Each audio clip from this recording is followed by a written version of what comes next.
संत ऐसे नहीं होते हैं, लेकिन मेरी मजबूरी ये थी कि मुझे यहाँ से बिग बॉस, जो इनके रियल में बिग बॉस हैं, जो चेयरमैन हैं इसके, जो वहाँ अमेरिका में रहते हैं, उन्होंने, इनके जो मैनेजिंग डायरेक्टर हैं दीपक धर, मिस्टर नायक, इनके डायरेक्टर हैं मिस्टर मलय, इनके चीफ एग्जीक्यूटिव ऑफिसर हैं मिस्टर अभिषेक, इन सब ने दिल्ली में आकर के मुझे ये कहा था कि स्वामी जी आप, मैं तो ना तो टीवी देखता हूँ ना मैं फिल्म देखता हूँ, मैंने कभी बिग बॉस शो देखा भी नहीं था। इन्होंने हमको ये कहा कि यदि आपको पूरी दुनिया में राम राज्य की स्थापना करना है तो आपको बिग बॉस शो में आपको चलना चाहिए। तो आप क्या करके आए? ऐसे करते हैं राम राज्य की स्थापना? सुन लीजिए आप, पहले मेरी बात सुन लीजिए। उन्होंने मुझे ये कहा कि बिग बॉस शो में हम सिर्फ उन्हीं लोगों को लेने वाले हैं जो लोग आपके कथनानुसार आपके हिसाब से चलेंगे, आपके द्वारा जो संदेश दिया जाएगा राम राज्य की स्थापना संपूर्ण विश्व में, उसमें वो पूरी तरह से सहयोग करेंगे।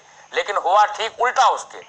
जब मैं इनके कस्टडी में फंस गया, एक तरह से इन्होंने लोनावाला जाने के बाद मुझे इन्होंने किडनैप कर लिया, मेरा मोबाइल वगैरह सब इन्होंने छीन लिया, और साथ में बिग बॉस के ये जो बड़े पदाधिकारी लोग हैं, इन्होंने ये कहा कि हम जो जिस तरह से कहते हैं उस तरह से ही आपको करना पड़ेगा। तो बड़ी आश्चर्य की बात हो गई। क्या आप अपने आप को संत कहते हैं? आपने कहा था एक बार, मुझे याद है कि मैं परशुराम का वंशज हूँ।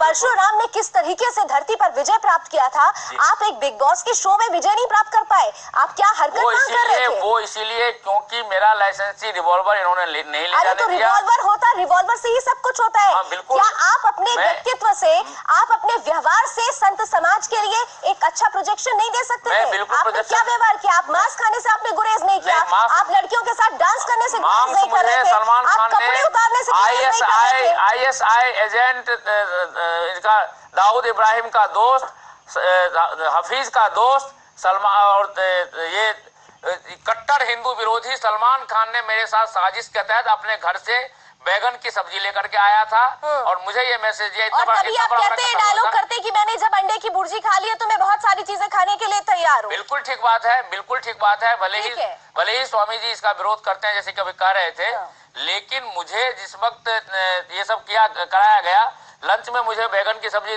देकर के कहा गया कि ये बैगन की सब्जी आप खाइए, लेकिन जब उसी सब्जी को मैं डिनर में खाने लगा तो मुझे बिग बॉस ने ये इन लोगों के माध्यम से ये कहा, बैगन की सब्जी का मांस से तुलना यति महाराज जी, मैं चाहूंगी आप जरा। नहीं, मैंने सुन लिया, बहुत सारे लोगों ने सुना और आपको देखा भी। नॉनवेज नहीं खाया था तो इसलिए मुझे नहीं पता लगा कि उसमें मछली का भी कोई रस मिला हुआ है, तो दूसरी चीज मछली का रस मिला हुआ है, ये मुझे नहीं मालूम था।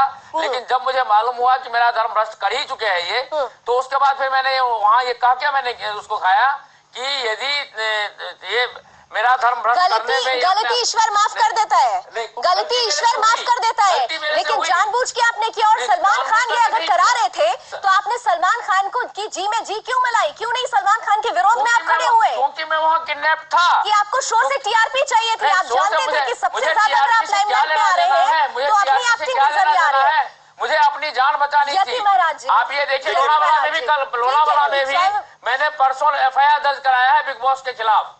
यति जी को सुन लीजिए, असली संत समाज से वो प्रतिनिधि हैं। देखिए, ये बहुत दुखद है। एक तो मैं निवेदन करता हूं सभी लोगों से कि स्वामी ओम जी महाराज का जो इस समय मानसिक संतुलन है, इसकी जांच होनी चाहिए। मुझे ठीक नहीं लग रहे, हो सकता है इन पे कोई नशे वगैरह का कोई प्रभाव हो। नशा मैंने कोई नहीं किया। एक मिनट स्वामी जी, वैसे भी दिए जाते हैं, आप चुप तो रहिए, सुन लीजिए पहले। ये हो सकता है। देखिए, क्योंकि मैं इन्हें एक अच्छे रूप में जानता था, ये धर्म के लिए संघर्ष करते थे, मैं थोड़ा जैसा इनसे पहले से परिचित था, और इन्होंने धर्म के लिए काफी संघर्ष किया। लेकिन जब ये बिग बॉक्स में से गए और मैंने वहां देखा तो मैं एकदम ताज्जुब में रह गया।